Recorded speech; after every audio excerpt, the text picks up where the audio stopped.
Welcome to Rockvans, Rollovers, and Recovery. My name is Fingers, your host. This podcast will explore the ups and downs, the highs and lows, and essentially the good, the bad, and the ugly of the music industry and life in general. For most of us, it starts off with a dream. And as a person who chased a dream, I can tell you dreams come true. And you just have to stick it out through the thick and thin, keep chasing it. And most important, you have to believe in yourself. And don't be afraid to ask for help. My guest chased a dream, and boy, is he ever riding it high. Starting with Rough Cut with his brother Eugene back in 1984, and then going on to play with Warlock and subsequently Doro when she changed the name. Even did a stint with Jeff Pilson with War and Peace. By the way, I just saw Jeff the other day at Foreigner. He's in serious need of back surgery, but he's playing through the tour and he's getting taken care of this winter. He's unbelievable. Same.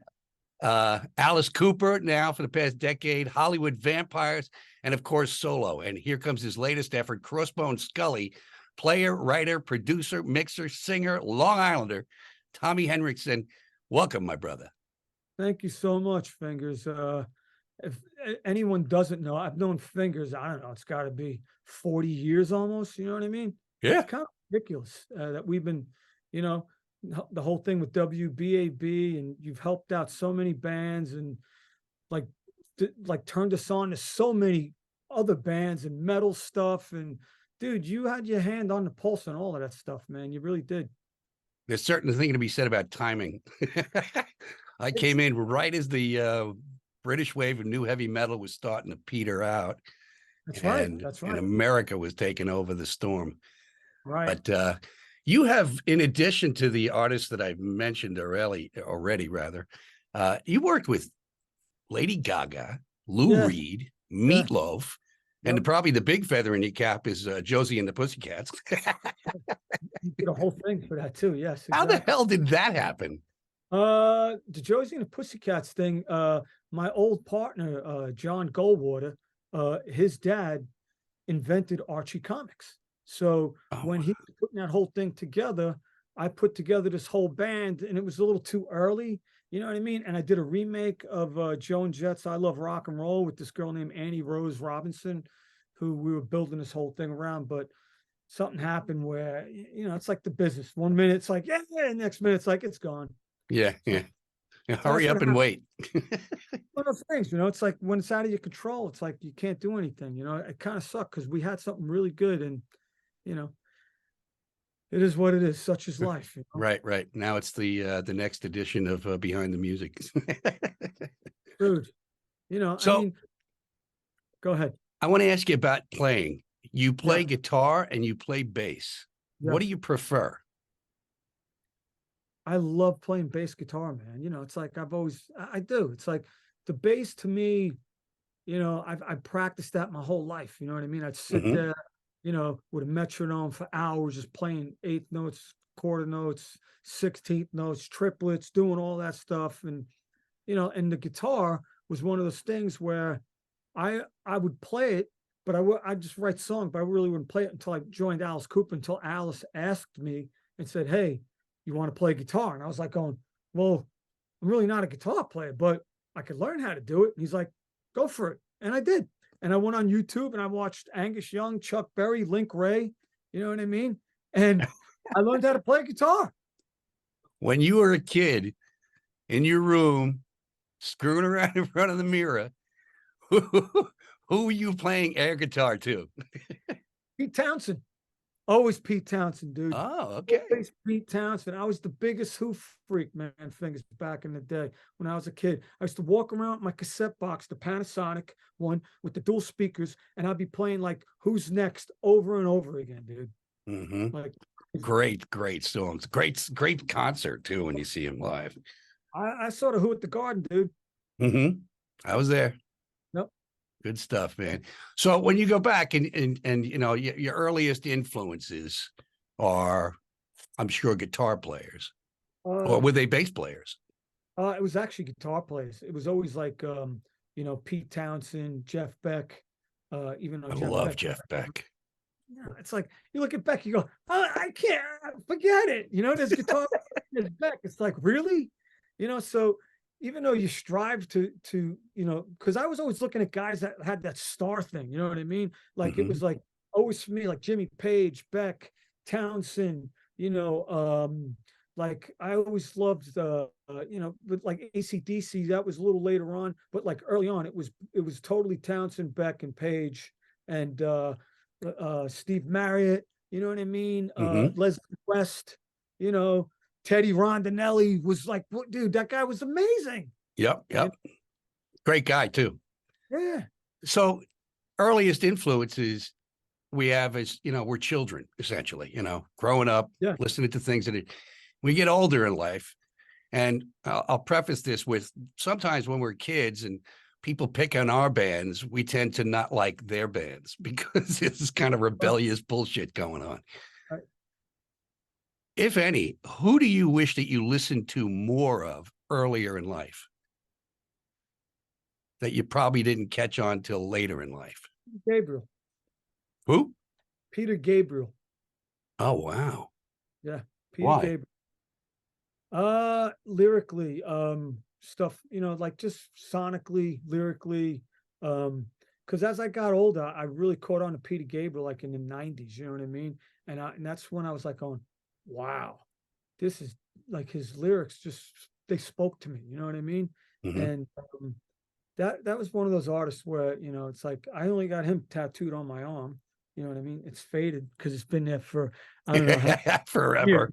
you know what I mean? And but he's one of those artists, you know what I mean, that I have always like it's like he's like that thing like Mutt Lang is to me, Peter Gabriel's like that to me also, Right, right. So you mentioned Mutt Lang, and Mutt Lang came out of retirement to work on your newest project, Crossbone Skully, which when I first saw the name, the first thing I thought of was when I was a kid in Brooklyn playing the game Scully, which I'm sure nobody today knows what the hell it is.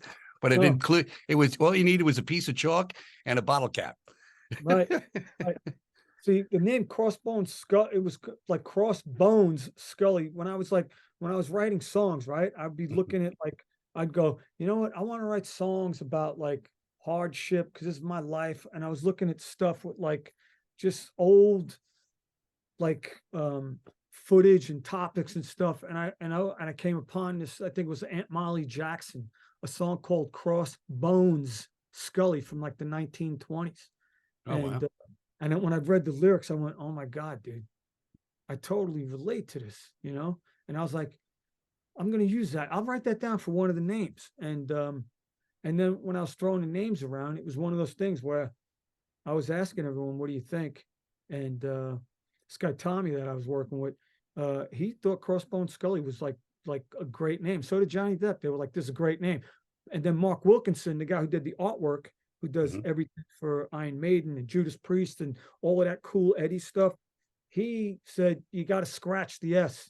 He goes, you don't want it to be Crossbones Scully. He says, it's going to be confusing. It's going to look confusing. He says, let's just call it Crossbones Scully. And I went, all right, cool. And Yeah. that's how that happened. It was just really weird the way everything just fell into place, dude. It's like, it's the universe thing. Because it's like one of those things where it just, you know, it, Yeah. I, Yeah. It's like that snowball effect, the domino effect. I never really think about a lot of that stuff either. I'm not an overthinker, dude. I'm like one of those guys. I think from here. It's all comes from. It's never here. It's always like, am I feeling it? You know what I mean? Hmm. You know? Is the well, first of all, the debut album doesn't come out until I think June of next year. And however, It, you have three it, singles out already. yes, we do. Yeah. We're putting out singles like every 6 weeks right now. Yeah. There is the newest single, Boom Boom Goes the Boom. No, the newest single just came out yesterday, it was number one today on the UK metal charts, iTunes, dude, which is on top of Judas Priest and Iron Maiden, which I have no idea how Wow. it happened.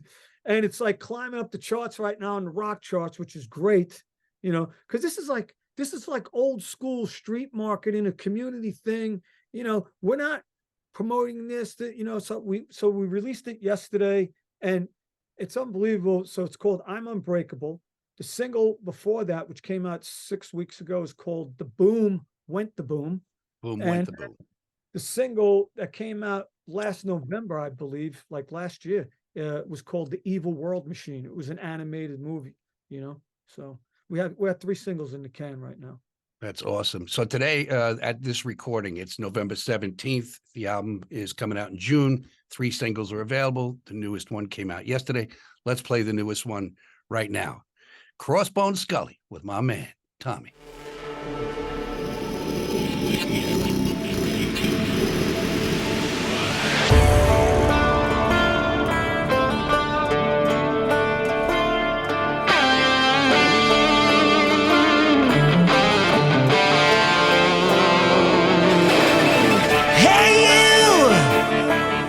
You know I'm not a saint.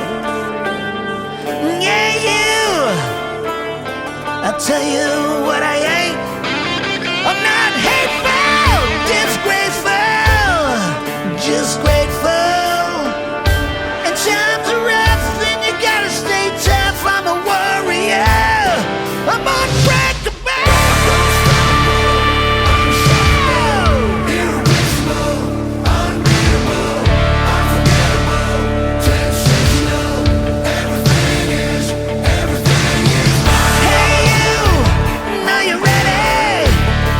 Crash land. Yeah, you. Will you be the last one standing? Send me dance. Oh, times are rough and you gotta stay tough. I'm a warrior. I'm unbreakable.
Great tune, great vibe.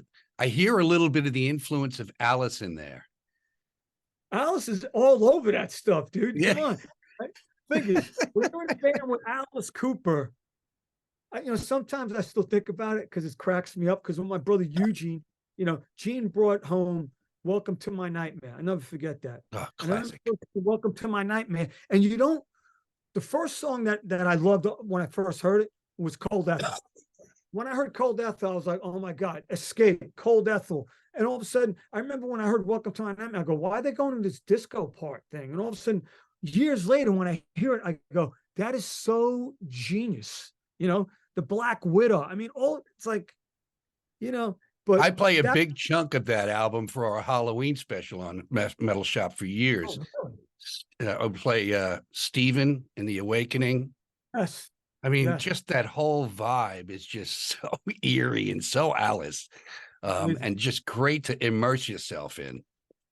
it's good because I learned from him too, Fingers, everything. Well, we learn by everybody we come in contact with, whether it's a good lesson or a bad lesson. It's a lesson. Ain't that the truth? Wow. Right. So looking through your career, what do you think is your highest point? My highest point What's the right big now. high? It's right now. It is right now in this moment. Yeah, it's not my most successful point, but it's my highest point because like you work in all these years, you try and write songs. You always I was always trying to write songs and produce like Mutt Lang, and to get to work with him and write songs with him and learn from him, that is the highest point of my career ever. Because that's, to me, when he called and he said, "Hey man, you got something here," I was like, I cried like a baby, man. I really did. Because it's like it's like I've been, that was validation for me for like 40 something 50 years of work. You know what I mean? Well, all of a sudden I was like, going, no one gets to work with him.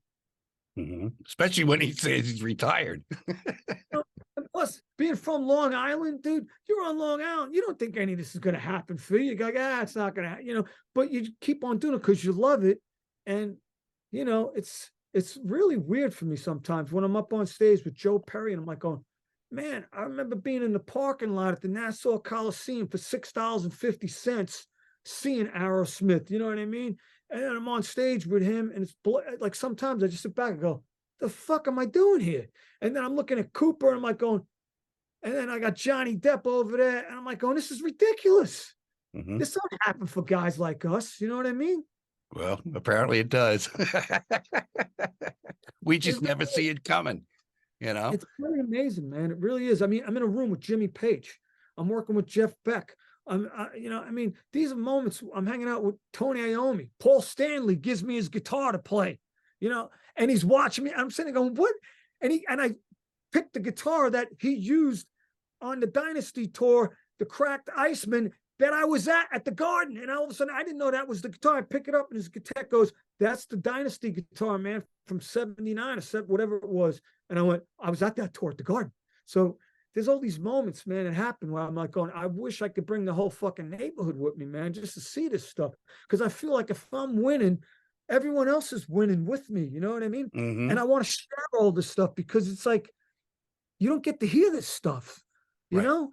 And it's so important for me to let everyone know that I grew up with and that inspired me. Like in the clubs, George Cintron, all these bands, Zebra, Twisted Sister, Rat Race Choir, Vixen. I mean, all of these bands, like they're in here. You know what I mean? And you can never take that out. That's why it's like every time I'm always thinking of all of these bands, man. I really am. It's unbelievable. That's quite a high, buddy. That's quite a high. And you're standing tall on that surfboard and riding the wave right now. Man, but I gotta tell you, it's a rough wave, man, because it's like, it's like, yeah, I could just play in Alice Cooper and stay in the Hollywood Vampires. Someone asked me that, why are you doing this? I was like, because I love doing this stuff, man. Yeah, you're innately born to create. Plus, I want to do my own thing, Fingers. I want to sing. I don't want to play guitar or bass. I want to be a front man. I want to do my Bon Scott, my Alex Harvey. This is the stuff I want to do. I want to do my Alice Cooper, like I tell Coop, every time I show Coop the video. This was great. On the last show, we were playing with Zombie, right? And Zombie couldn't show up. So we're backstage. I said, Coop, I go, listen, man. I go, I got to show you the videos, man. So he's like, all right, show me. So he's looking at him and he looks at me and goes, I see you've learned. I look at him, I go, of course I learned. He goes, looks like you've learned from the best.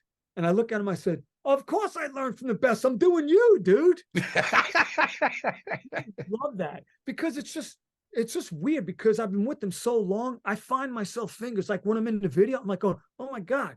And all of a sudden I'm thinking, what would Coop do? Oh, Coop would have a sword. So I'm at Johnny's house, right? And he's got this sword he made for Hunter S. Thompson, the Gonzo sword. It weighs like 50 pounds. I don't know how much money this thing's worth. So I say to JD, I go, hey man, can I use some props to do the video? Johnny's like, whatever you want, brother. It's all yours. So I take this sword, it's probably priceless, and I'm waving around the sword in all the videos, this Hunter S. Thompson sword. And then I got the spirit stick because I was thinking, what would Coop do? So I'm always thinking, like, what would Alice do? Because he loves the fact and he's so supportive of every one of us in his band, which is amazing. Like, he wants us to do well. He wants to see us do our thing. You know what I mean? He never, like, he always says, do your thing. If you ever got to go on tour, you think, just get someone to fill in, you come back. That's how supportive Coop is, man. It's unheard of, dude. The guy's Yeah, well, amazing. when God gives you a gift, Coop is one of those guys that likes to see you realize it, So, high point, what would you consider your lowest point? Oh, I can tell you that right now. I know that very well. I was living in LA. I just moved there. I had a record deal on Giant Records, my punk band POL. We got dropped. I had no money. I sold all my equipment. And I remember sitting in this crappy apartment. My buddy Louis Marciano was from Long Island. He was editing. He said to me, I'm moving back to New York. And I was like there by myself, I remember. And I had like 6 months worth of money. I had no insurance on a car. I was eating tuna fish out of a can and Bumblebee. and dude, Sorry, Charlie. I'm Wasn't sorry, you. I remember it was one of those points where I actually wanted to I hate to say that, but it was like it was like a dark moment for me, man. And I just remember just being there, just my mother passed away, and you got no money. They repossessed my car. It was all of this stuff where you go, man, you feel like a fucking loser, man. And you don't want to call anybody to help because then you feel like, oh God, I feel like a loser. You know what I mean? I don't want to be that guy. And there was a moment where I actually wanted to like kill myself, Mm. True. And How did you deal with the stress back then? Drugs and alcohol? no, I never got into that, man. I was angry, dude. I was an angry guy, and I always put it into music. And I never got, I was not I'm not a violent dude. Even when I was angry, I was just like, fuck, why? I was like, why me, Jesus? And I'd be like, okay, why not me? Mhm. And then, and then you feel sorry for yourself and then you think about things. And I remember my girlfriend, Angela, at the time, I'll never forget this, dude. This is, she came in and there was one moment where it was really bad. And she's like smacked me in the head or something like that. She said, don't be a fucking pussy, get on with your life, don't feel sorry for yourself, and I remember going, and then she really snapped me out of that mode. And then, I was getting ready to get evicted and Jeff Pilson called me up and, he actually saved my life for a minute there, Pilson, he saved my life for about 8 months, where he said, I'm going on tour with Dokken and I need someone to watch my house. And it happened at the perfect time because the sheriffs were coming for me, and No coincidences. it's weird. And I go to his house. All I have is a 12-track Akai recorder. And Pilson looks at me, he says, just set it up in the living room, write your songs, dude. I'll be back in like 6 months. I'll let you know when I'm coming back. And I was like, really? He's like, no, live here as long as you want. And I'll never forget that. He did so much for me, Jeff. And Wow. yeah, and then he came back from tour. I'll never forget this. And I played him what I was doing. And Pilson goes, let me hear what you're doing. So I'm playing him his stuff. And he looks at me, he goes, this is really good. You're on to something here. Because I was doing all this Peter Gabriel stuff, And he goes, you're going to get a record deal on this. I was like, really? Swear to God. About fucking, I don't know how many months later, I was a millionaire. I owed Wells Fargo $11, dude. I went from owning Wells Fargo, living on Jeff Pilson's floor, to buying a house 5 houses down from Pilson and being a millionaire overnight. Now, what was the turning point? What was the material that came out of that got you to that point? My solo record, the Tommy Henriksen record that went on Capitol. And what happened was I got signed by Gary Gersh. Was that the Tommy record? No, that's much earlier. The song was in Blast from the Past, that Alicia Silverstone movie with Brendan Fraser. Oh, okay. This was supposed to be the big kickoff single and stuff like that. They spent like $500,000 on the video. It was ridiculous. And then all of a sudden, Gary Gersh calls me up. He says, I got bad news, Tommy. I just got fired. And that was it. My record was over. All the money. And I'm sitting there going, what am I going to do? And I sat there. And the good thing is I owned my house. I bought it cash. You know what I mean? Where everyone was telling me, don't do it. But Pilsen said to me, buy it. You're in the music industry. You don't know when the money's coming again. So get it while you can. And boy, was he right. And I built the studio. And then I just started like producing people, you know what I mean? After that, because I was like, fuck it. You know what I mean? It's like, maybe it's not in the cards for me to be a rock star. Maybe I'll just produce and write songs. Then I took that route. And then I got all these bands record deals. And I had my own record company with Jimmy Iovine on Interscope Records. Dude. It's insane. I think about it. I was there when Jimmy Iovine came in and he handed me these Beat headphones. And he said, hey, skunk, take a listen to these things. See what you think. Me and Dre are making these. I took them home. And I'll never forget, I went, these things feel like plastic. He's like, kids love this high end and this low end stuff. They love this stuff. And you know what, man? There it is. I was there. I had a test pair of Beats headphones, you know? Right place, right time. No, right place, right time. Thing is, if I would have played it right instead of telling Jimmy Iovine the truth and stuff like that, I could have been working for him right now with Beats headphones and I wouldn't be doing anything. It is like this. But I had to be an idiot New Yorker and say stupid stuff. Anyway. Wow, man. Well, you still would have been creating, even if you got a boatload from Beats and Apple. Yeah, dude. I think about that, man. I go, man, if I would have played that right, man, things would have been a lot differently. You know, it's because he hooked me up with Lady Gaga too. You know what I mean? It was one of those things with Lady Gaga. You know, she just got signed. And Jimmy said, hey, Tommy, man, I got this new artist named Gaga. I want you to work with. I want you guys to write some songs together. And I got along great with Lady Gaga, man. She was amazing. She came in, dude. As soon as she walked in, she was like, I'll never forget. She walked in the studio. I was like, she was all dressed up. It was like 1 o'clock in the afternoon. I was like, look like she's ready to go on stage. And I was like, do I call you Gaga or do I call you Lady? You know, and she's from New York. So I got along really well with her. We wrote some great songs together, man.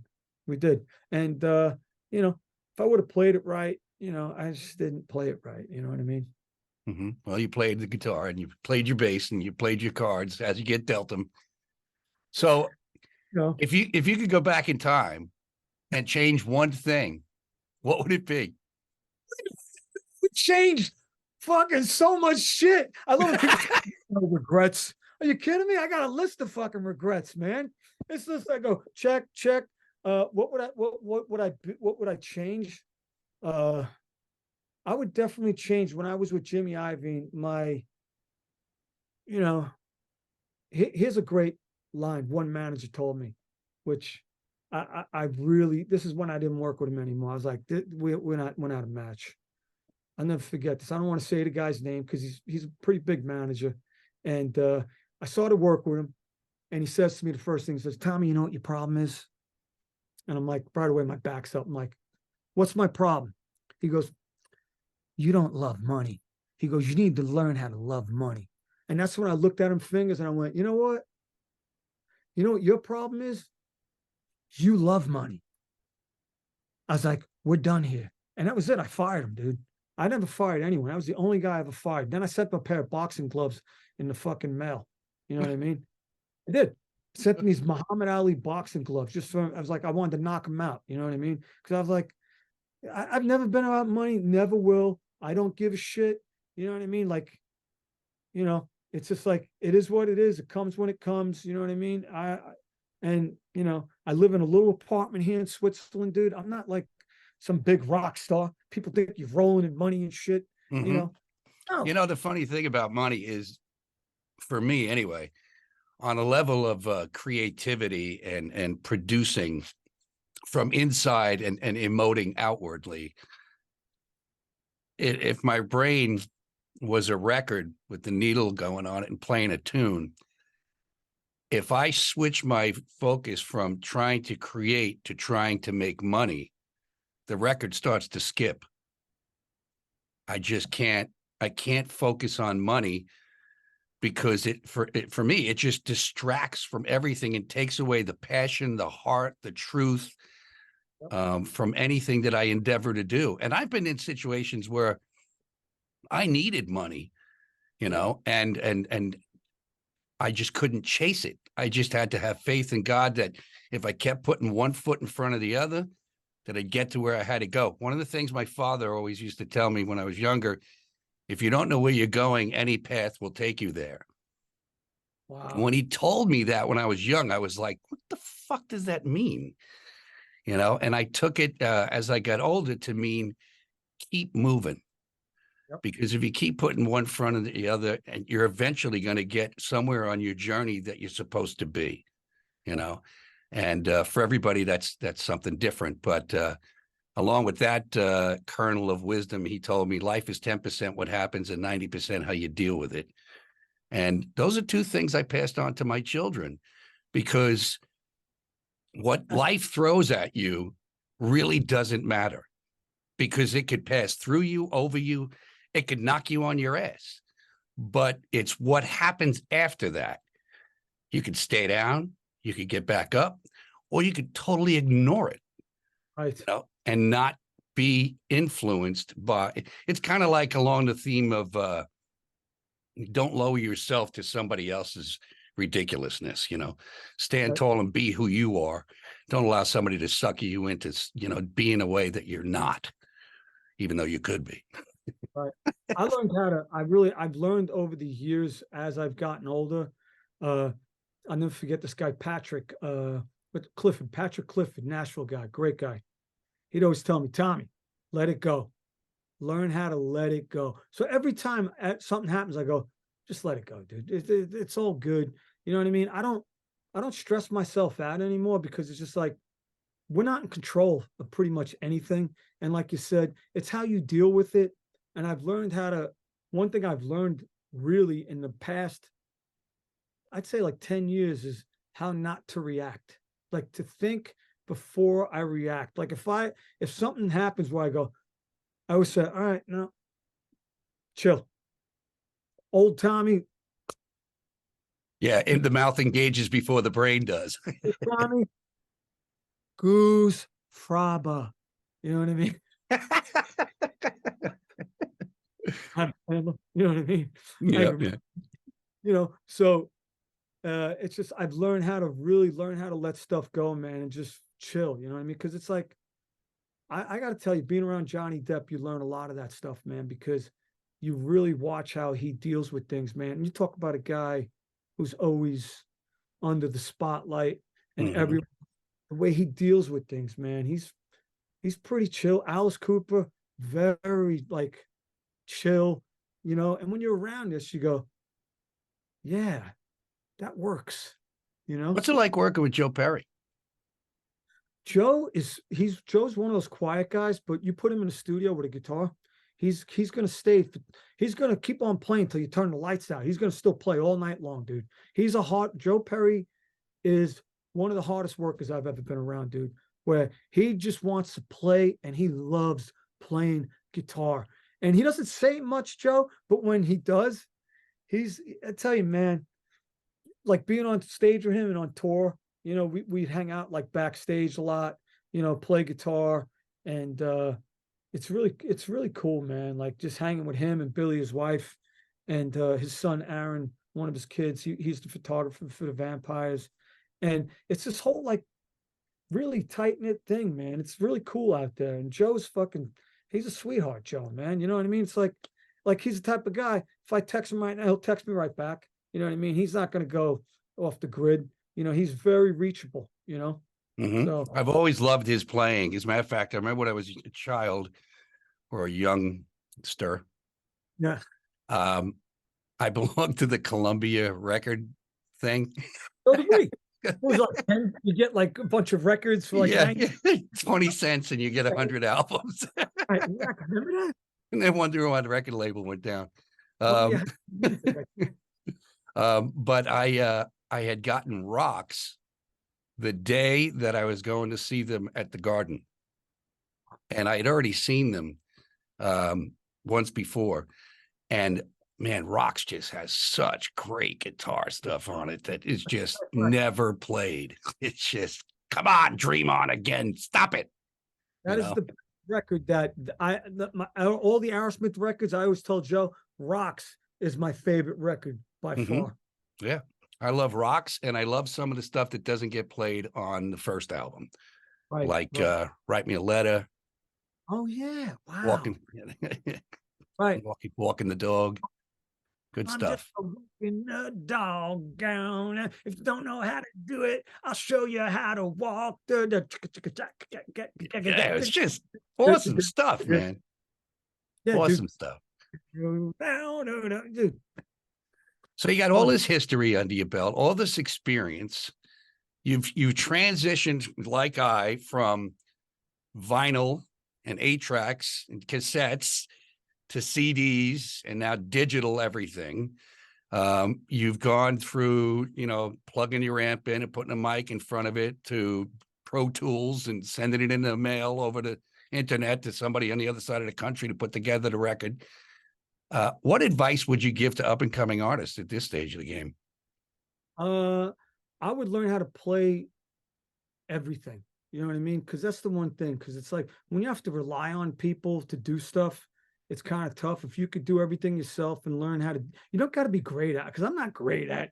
I'm good at a lot of things where I go, yeah, I could do that. I could do that. Am I a great guitar player? No, not at all, dude. I know like 3-4 licks, but I could play rhythm guitar. You know what I mean? I have feel from playing bass and the engineering thing. I learned all that from just watching people and just doing it myself and not having to rely on people, singing backgrounds, writing songs. It's like, I love when there's like 12 people in a room to write a song. I can write a song by myself. I don't need 12 people to do this. You know what I mean? I'm like, what happened to those days? Everybody write a line. No, but it's like, it's ridiculous these days. It's like, you need a dozen people to write a song. But if you really want to break it down, it's because you want a piece, everybody. It's like, no, dude, on the Crossbone Skully record, there's either 1 or 2 people who wrote all the songs. That's it. And the other guy's another Tommy, right? Yeah, exactly. He's out in Sweden, and which is where you live now. I live in Switzerland. Oh, Switzerland. Okay. On New York, I always get Sweden and Switzerland mixed up, but we just think blonde, blue eyes. I ain't got blonde, but I live in Switzerland, and I've been living here now since 2013, so like 10 years now. Yeah. And what's the difference in living there? Is it a big difference from living on Long Island? I would imagine it is in the United States, period. Fingers. Are you kidding me? Living anywhere else on Long Island is a big difference. It's its own place. It's like Long Island's the only place you go, oh my God, I can't believe. When I moved to LA, I was in shell shock. I was like, I'm thinking everyone was going to be like in Long Island. You're like, oh no, that's only on Long Island. They're like down Long Island.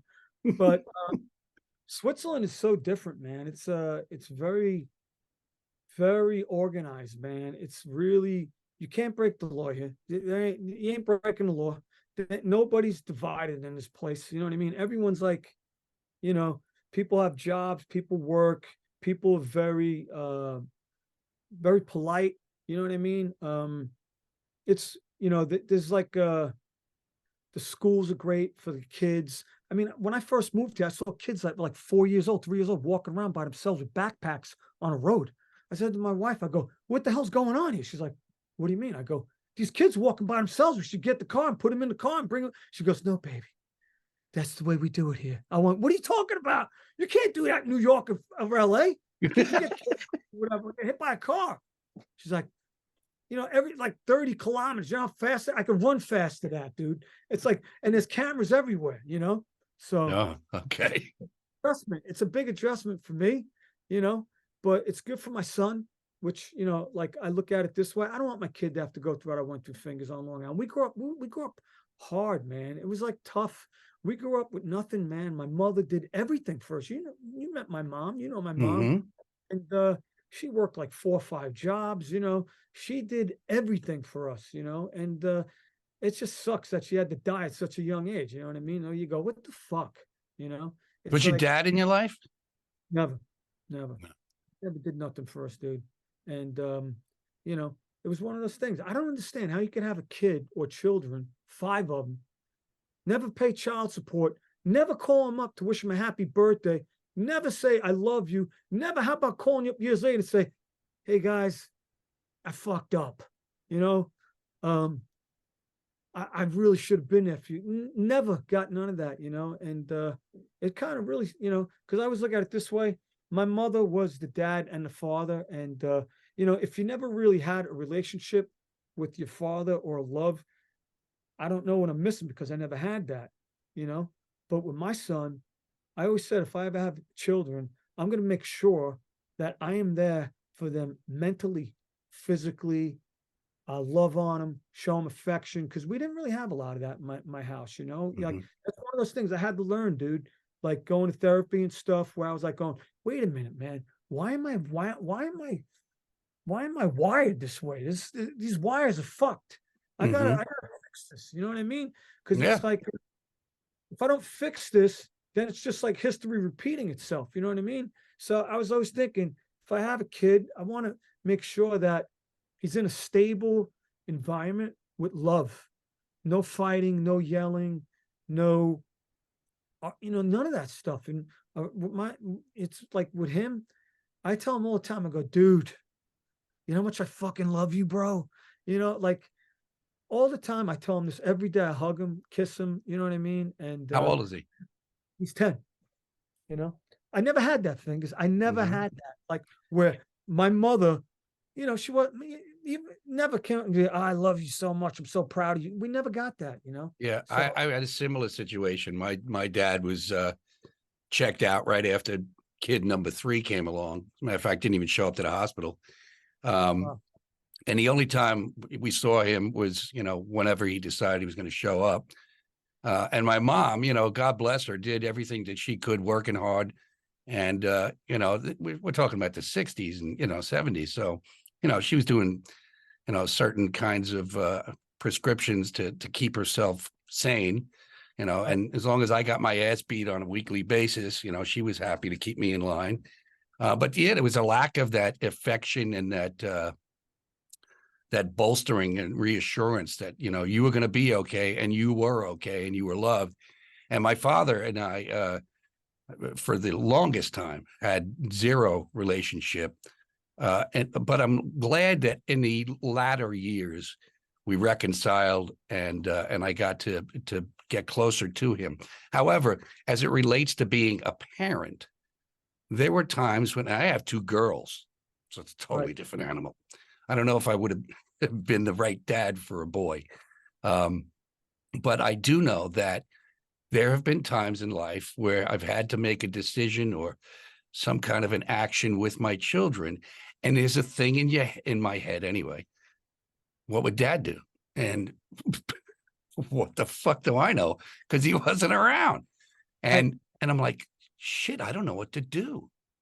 You know? So I through therapy like yourself and prayer and staying, you know, open enough to hear and to listen and take advice. You know, you learn as you go, you know, to do the best. And my kids know that they are loved and they know, you know, that they're empowered to do things, you know, and one's 26 as my first granddaughter and has been working for 7 years in a doctor office in the industry, working as an MA. And my other daughter just turned 20, and she's since 19, living on her own, paying for her own college, and working 2 jobs.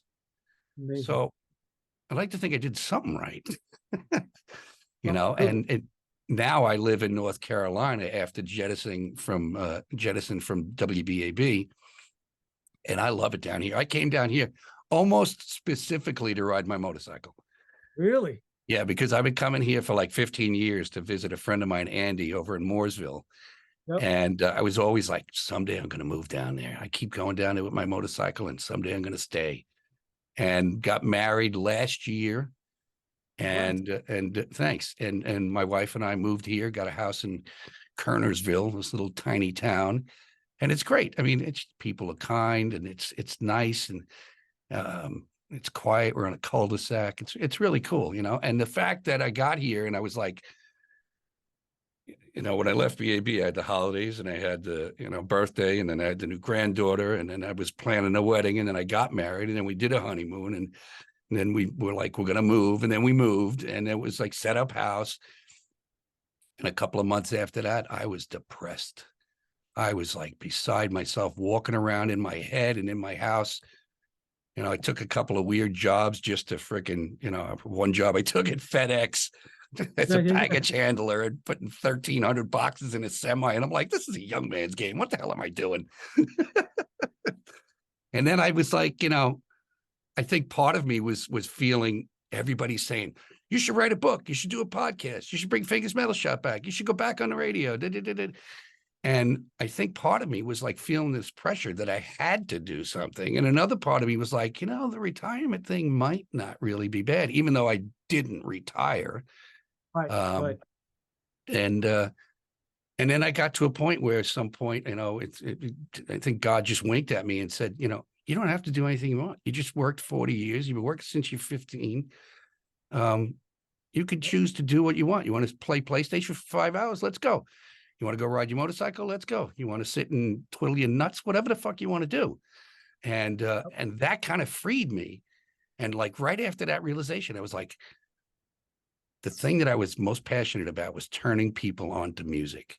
That was the whole drive of Fingers Metal Shop. So I said, I'm going to bring Fingers Metal Shop back. And then I had started writing a book about 15 years ago called Rockvans, Rollovers, and Recovery. Right. Yeah. And I just didn't have the discipline or the skill set to sit and write a book. I have paragraphs and chapters and stuff strewn through books and computers. And then I was like, you know what? Conceptually, I could just take this and make it a podcast. And because the whole goal was to kind of go over the good, the bad, and the ugly, and how we overcome all the crap. Yeah. And this is the first one, and I can't think of a better person to have done it with. Wow, I didn't know that, man. Wow. Yeah. I mean, just the cross section of why this should be you. We know each other from back in the day. Long time. Both musically inclined. Yep. Both Long Islanders. And, chased a dream that was able to manifest into a lifelong career. Who's better than us? And you know what, man? And we come from like a hard place, man. It wasn't easy growing up. You know what I mean? And it's one of those things where I look at it and I go, I'm very thankful that I grew up the time we did, because I really feel like we grew up in the best time for like just seeing how things have evolved in the music and the world, and just things where you go, wow, man, we are a lucky generation. I think we're baby boomers, right? Is that what we are? I think maybe you are. I'm a little older than you. 64. I'm born in 64, so I'm born in 58. All right, so but I think I'm the last of the baby boomers or something like that. But it's like it's one of those things, because it's like, no, the good thing about me is I never got it. Yeah, I did drugs when but I never got into it. Like I was like hooked on it. You know what I mean? Right. Yeah. Didn't become a lifestyle. No, not at all. Thankful, thankfully, I never really had an addiction. You know what I mean? Like I could still have a glass of wine or two. I've been drunk one time in my life at Sundance. That was it. Can you think of a better place? And I'll tell you what happened, dude. This is a good story. So we're playing at Frank Cariola's Sundance. If you were playing at Frank Cariola's place, you were on to something, man. You were making it, Was it Rough Cut? Yes, it was. Of course it was Rough Cut, dude. And we're playing at Cariola's Sundance, and I never forget it. People would always buy you shots back then, right? They'd buy you like, what was it called? What was it? Kamikazes or something like that? I just had a couple of those the other night. And then there would be Goldschlager, whatever it is. Rumpelmints. Right. And then there would be like the cinnamon thing. I forgot what that was called. So, and what was the other one? Like lemon drops or something like that. I forgot. Anyway, so I remember Alabama Slammers.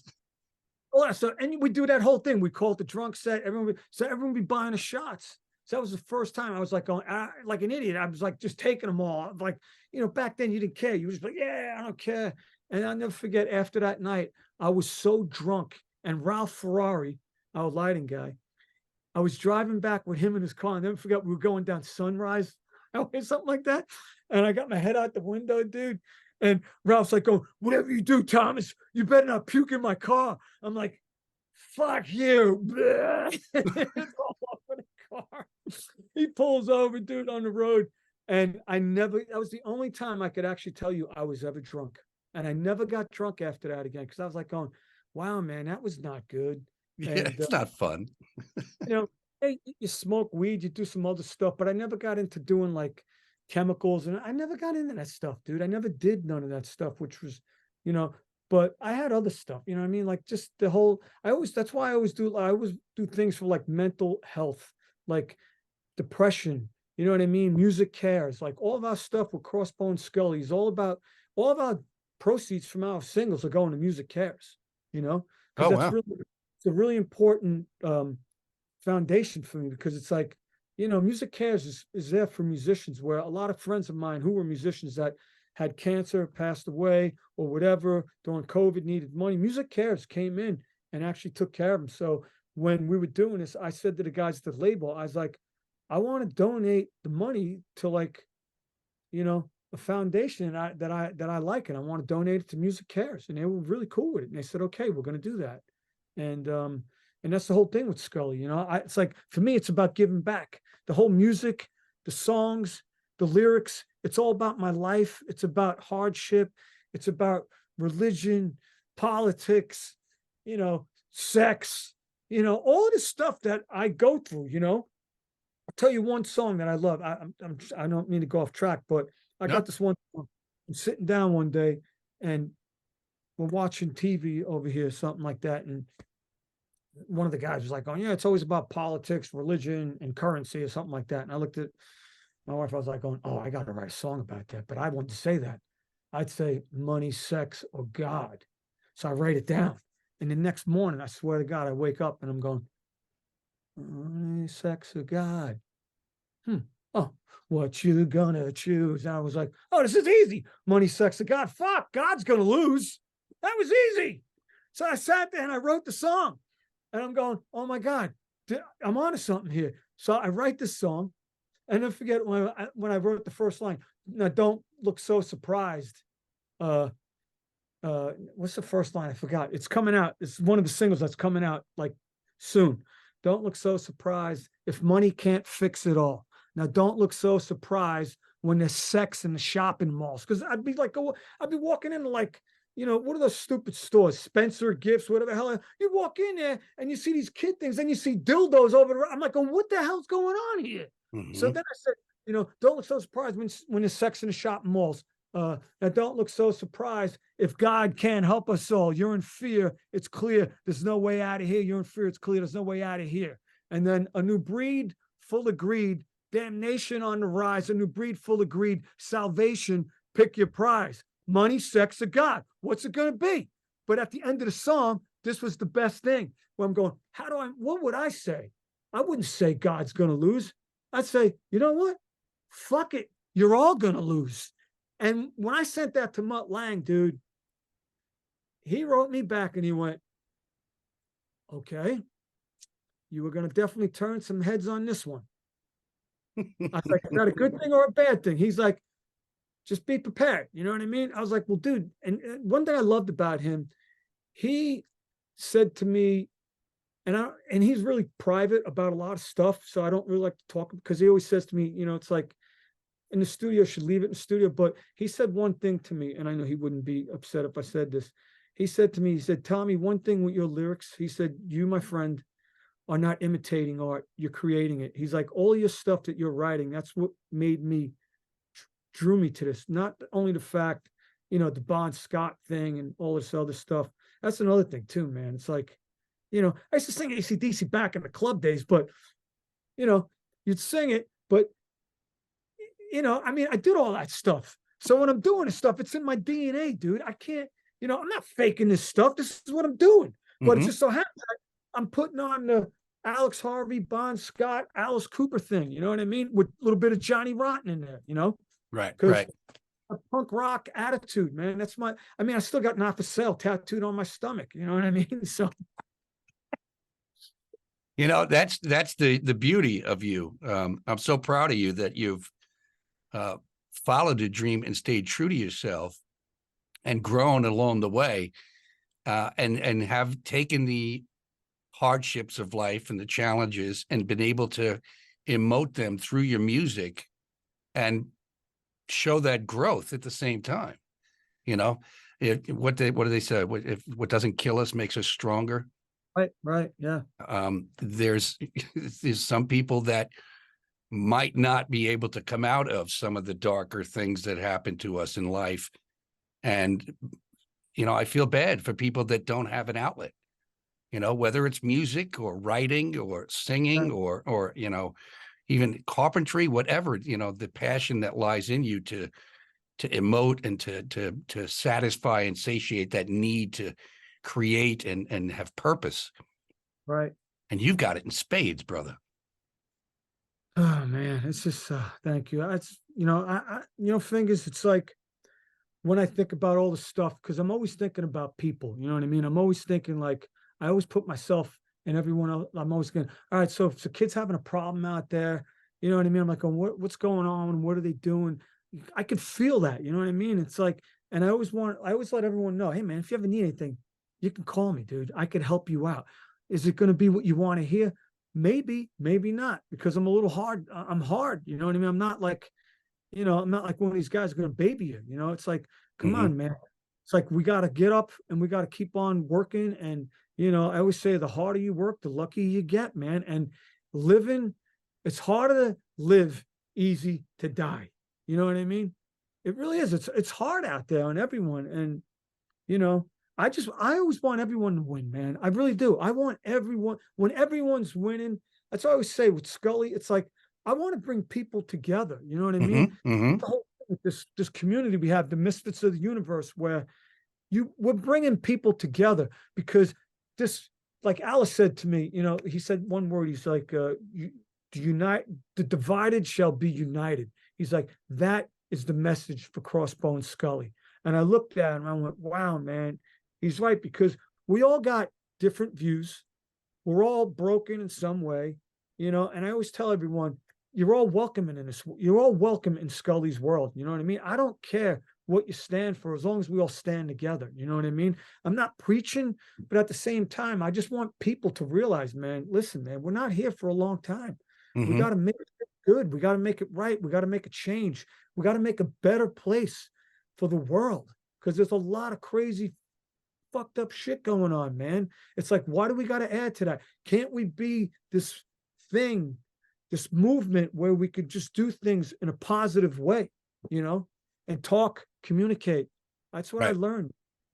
Yeah, I have the same feeling that, you know, there should be more unity and less concern with, you know, what's different about that person or that religion or that politics, whatever it is, you know, and do whatever for the greater good, you know. And not everybody's going to be happy. That's just human nature. But, you know, the opportunity to influence that, like you are, you know, is a great torch to carry.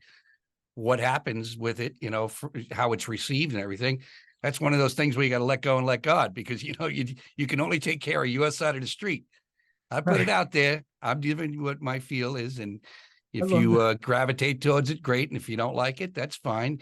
Just don't have to hop on freaking internet and tell everybody, you know, your negative thoughts about it. You know, I'm a guy who's the glass is half full, you know, and man, I had half full.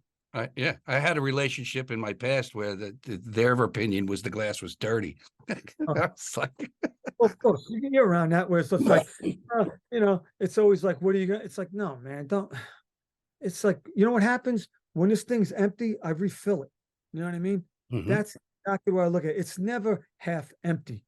I'm going to refill this thing as soon as I'm done drinking it. You know what I mean? Right. And that's a good analogy Right. for life, because like your son, Right.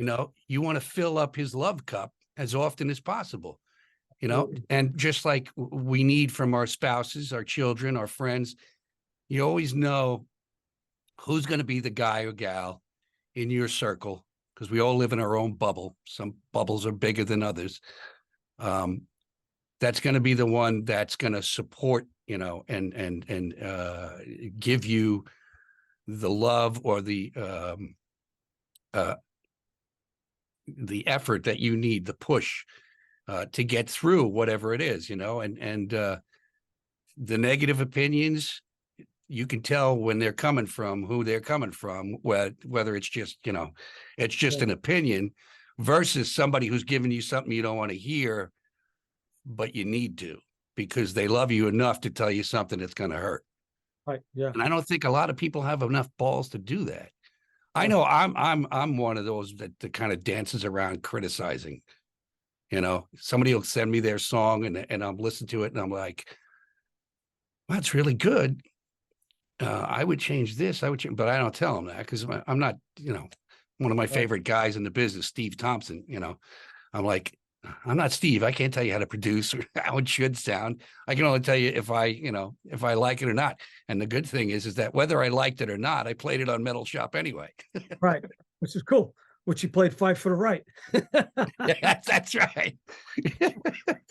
I remember when the Beastie Boys came out with that song, and I was like, they stole Rough Cut's song, or did they're redoing Rough? They're gonna make some royalties, and then I'm like, oh, it's just a title. Fuck that. Right, I know. That's funny when you think about that, man. Wow, that's incredible, dude.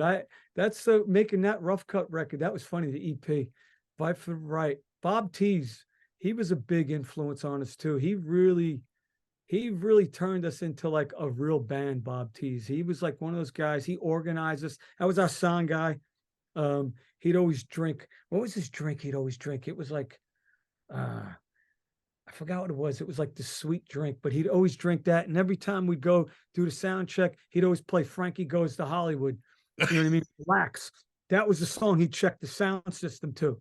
And I learned he was one of those guys. He taught us so much, Bob, and I remember all of that stuff, like all of the people who taught us all of these things, you know what I mean? Like just from the neighborhood, the Rondinellis, like inspired me so much, like all the guys in the neighborhood, it's unbelievable. Like seeing Syntron for the first time, dude. I love George. Dude, what was it? Ray Callahan on drums, and that Leo guy when they were 3-piece. I never forget that. I was like, oh my God, listen to these guys. And then I watched them when Greg Smith was in the band, when they had Larry and they were doing Ozzy and Van Halen and stuff. And I was like, because I first saw that lineup and I was like, oh my God, these guys do this amazing. This guy's incredible. And then when they got rid of Larry and they went a 3-piece, and then they had the Leo guy, I think that was his name. They were doing Rush, and it was like incredible. I always loved George's Getaway. Dude, amazing. Great song. We had the best manager at the time, too. That guy was great. But the best manager to me, I still think his name was Drew, who managed Vixen through that whole thing. That guy, those guys had their shit together, man. Vixen were like the kings, man, of the whole club scene, man. George Deanna was like one of my heroes back then, and watching him and Billy and Ernie and Steve was the keyboard player, and the guitar player was Joel Fricks, and some guy Tommy who replaced Joel. I remember all of these bands because they were such a big influence on me. Sure. Interesting. If you have time and you got an interest to check out something, Google Whitefire, Vixen, Rat Race Choir, Zebra together. Okay. And you'll find a 45-minute roundtable interview that I did with a member or two of each of the bands for a big reunion over at Mulcahy's. I forget if it was the Hammerheads reunion or the Sundance reunion, but spectacular. It's really? Just so cool. So cool to listen to and watch. I did it all video. It's on YouTube. I got to look at that, man. That's sweet. Tommy, man, I could sit and talk to you for I hours. know, right? I You know. know, it's just wonderful, and so much gratitude coming from you, and I feel very grateful to have known you as long as I have, and that you took the time out of your busy, hectic lifestyle to spend time with us here in Rockvans, Rollovers, and Recovery, and Fingers Metal Shop. Yeah, thanks for having me on your first show, and I wish you nothing but a success. And if you ever want me back, just call me. I'll start playing back in the saddle. Go. Oh man, imagine singing that every night. Woo! Yeah, man, he could do them. He could do them good. So before we wrap up, is there anything you want to ask me? Anything you want to know? No. I'm just so good to see that you're doing well, and you're in North Carolina. And when Jamie said, I was like, come on, man, I'll do anything for Fingers. It's like, seriously, you've done so much. Like back in the day, we would listen to Metal Shop religiously, dude, at midnight. I think Gail Flug was part of that too, right? Yeah, back she was doing scrap metal. That's right. So, dude, and you'd be turning us on all of these bands like Saxon, Y&T, like all of this stuff that you never even heard of. I remember, I think the first time I ever heard Princess of the Night, I think you played it. I was like, what is this? Denim and leather, Crusaders. Anvil, like all of that stuff, Motorhead. That's like, man, that's pretty cool stuff, man. When you think about all that stuff, like you were so ahead of all of that stuff, and you were on top of it, and you have no idea how many people you probably influenced and wanted to play music because of your show, and I'm one of those guys, so I just want to let you know, man. It's unbelievable, man. That Fingers Metal Shop, man. Who knew? I was stoned in my bedroom, made the intro to that show. It lasted 35 years. That's incredible. Incredible, man. I'm so happy. I'm glad that we got to talk, and thanks for having me. And I wish you nothing but the best, brother. Thank you. Same to you. And hopefully we'll get to see each other on the road. Yeah. My regards to your lovely wife and your son. And thanks to Jamie for putting this together. Yeah, thank you, Miss Jamie Lynn Ryan. Exactly. Yes. Right. Fingers, I'll see you soon, brother. Yes, sir. Give my regards to the rest of the band. Got it, brother. Have a good one. Thank you. You too. Bye. Got it.